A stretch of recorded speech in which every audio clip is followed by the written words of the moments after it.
In the past 6 weeks, I believe, we have had two near misses involving four different companies.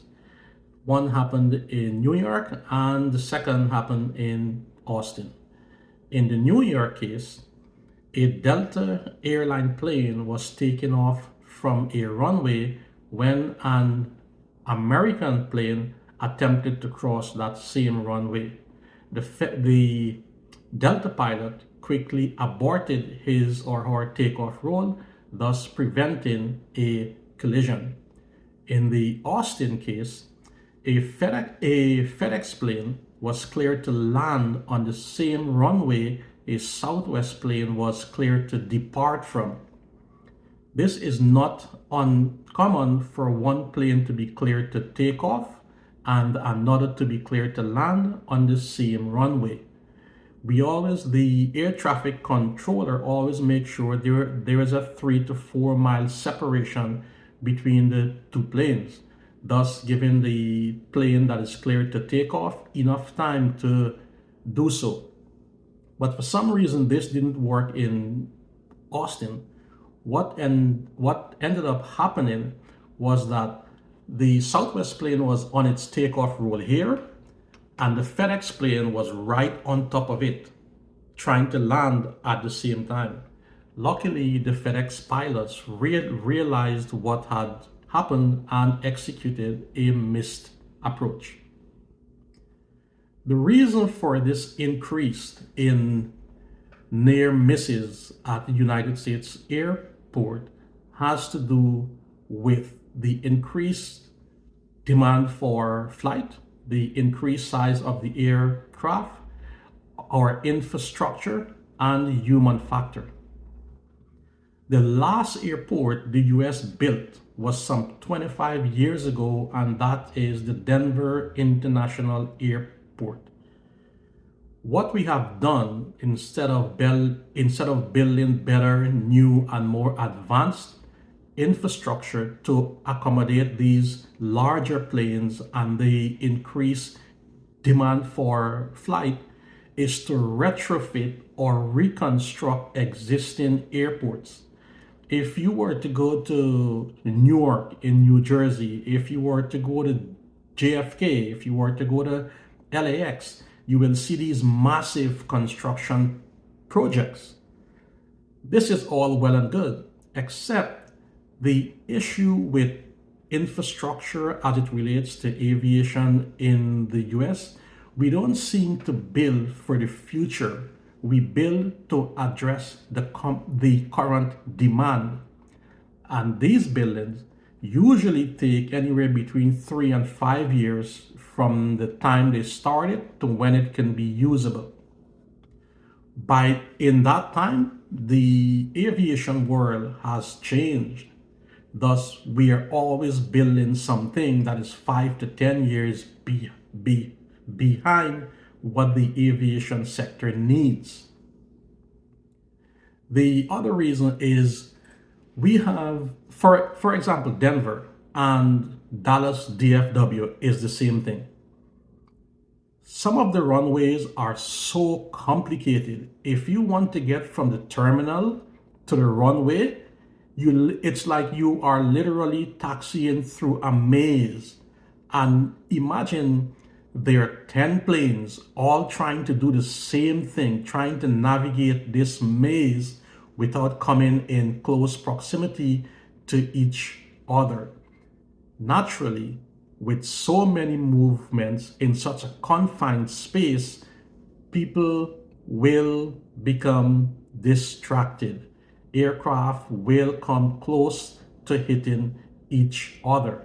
In Denver and DFW, the runways are sometimes a half a mile away from where the terminal is. Imagine there are 10 planes trying to navigate from the terminal, which is a very confined and congested place, to go to a runway that's half a mile away, and there are like 10 or 12 of them trying to do the same thing at the same time. This brings me into one of the other issues why there is such an increase in near misses. And that has to do with us, human factor. In any chain, the weakest link is us. You have air traffic controllers who are overworked, they're understaffed, they're asked to do more, and they're underpaid. Imagine someone at LAX working, let's say, ground control for the east side of the runway, for the east side of the airport, sorry. He or she is responsible, just this one person is responsible for almost 10 aircraft moving on the ground simultaneously. It is impossible for one to think that someone in that stressful environment isn't going to be overwhelmed and make a mistake at some point. We all do. Human beings have, as much as we like to think that we are capable of handling multiple things at the same time, the truth is we cannot do so in an effective and efficient manner. We tend to do it halfway. So tasking someone with so much responsibility, he or she can do it, but they're not going to do it to their optimum ability because their attention is so widely spread. Pilots face the same issue too. We're the ones who have to listen to the instructions given to us by ATC. We have to ensure that we're at the right location on the airport that we're supposed to be at. Then we need to figure out, following the instructions of air traffic control, how we're going to get from the terminal to the runway. And sometimes, as I've said, it is a maze. You go left, you go right, you stop here, then you make a U-turn. It can be complicated for someone who has never been into that airport before to do.